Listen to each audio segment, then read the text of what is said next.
Ny fifamitorana moa dia ny fanaovana firaisana ara-nofo eo amin'ny mpihavana akaiky toy ny ray aman-dreny sy ny zanaka na ny ray aman-dreny sy ny zafikely na koa ireo iray-tampona eo amin'ny zanaky ny iray-tampona ireo olona izay manana fahefana amin'ilay niarambona.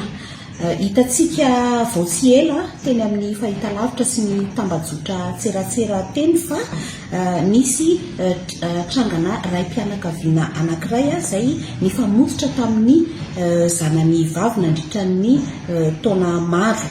Izany toejavatra izany dia narahy ny herisetra sy vono siratra ninina. Io raim-pianakaviana io izany dia nenjehana amin'ireto loha-mpiampangana manaraka ireto. Nanao fanolanana tamin'ny vehivavy bevoka satria bevoka ilay zanany vavy izany dia eloka voatondry fahaiziny andininy faharoa amby telopolo sy telonjato andalana voalohany ao amin'ny fehezan-dalàna famaizana ary ny andininy voalohany sy faharoa ao amin'ny lalàna 740 teboka aotraotra valo momba ny ady atao amin'ny herisetra mifototra amin'ny lay mahalana ny mahavavy izay mety ahavoasazy azy anao asan-terivozina 5 taona ka hatramin'ny 20 taona. Ny fiampangana azy faharoa dia nanao fifamitorana tamin'ny zanany vavy izay mitondra voka, izany dia voatondry fahaiziny andininy fahadimy amby telopolo sy telonjato teboka fahatelo amin'ny andalana faharoa ao amin'ny fehezan-dalàna famaizana ka mety ahavoasazy azy 5 taona hatramin'ny 10 taona hatranomaizina.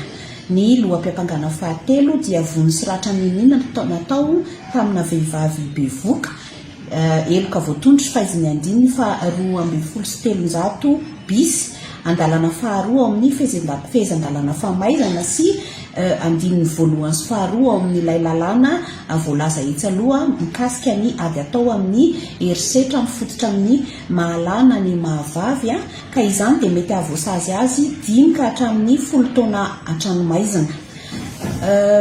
Rehefa nentina teto anatrehan'ny fampanohavana sy ny mpitsara-panao famitorana io raim-pianakaviana voapanga io dia niaiky ny fiampanganana azy. Noreo vesatra mianjady amin'ireo dia nampidirina amponja vonjimaika eny amin'ny fonjabean'ny tsy afany voapanga. Marihana fa na dia misy ary ny fanekena nataon'ilay niarambona tamin'ny fifamitorana izay nataon'ilay raim-pianakaviana taminy dia mazava ny lalàna raharan'ny lalàna ny fifamitorana eo amin'ny ray aman-dreny sy ny zanaka. Tamin'ity tranga nolazaina teo aloha ity izao nanomboka mbola tsy ampy taona, mbola zay tsy ampy taona dia efa nanomboka nanaovan'ilay ray ny fifamitorana ilay zanany vavy. Izany hoe tany izany dia efa voaleminy nolemen'ilay ray ny lohan'ilay zanany tsy afaka nandà satria manana fahefana eo amin'ilay zanany. Izay ilay teny antsika hoe manana autorité amin'ilay zanany vavy ilay raim-pianakaviana dia tsy mahavita mandatsony ilay ankizy vavy na dia efa ampy taona ary. Dia eto izany manentana ny olona rehetra ny fiarahamonina indrindra izay olona ao anatin'ny tokantrano ka mahafantatra na mahalala trangana fifamitorana ohatranytony mba ahasa andeha hitorika izany eny amin'ny manam-pahefana satria tadidio fa raha mahafantatra an'ireny tranga ireny ianao nefa mangina tsy mandeha mitorika izany dia azo lazaina ianao fa miray tsikombakomba azo enjena ho miray tsikombakomba amin'ilay mpanao heloka.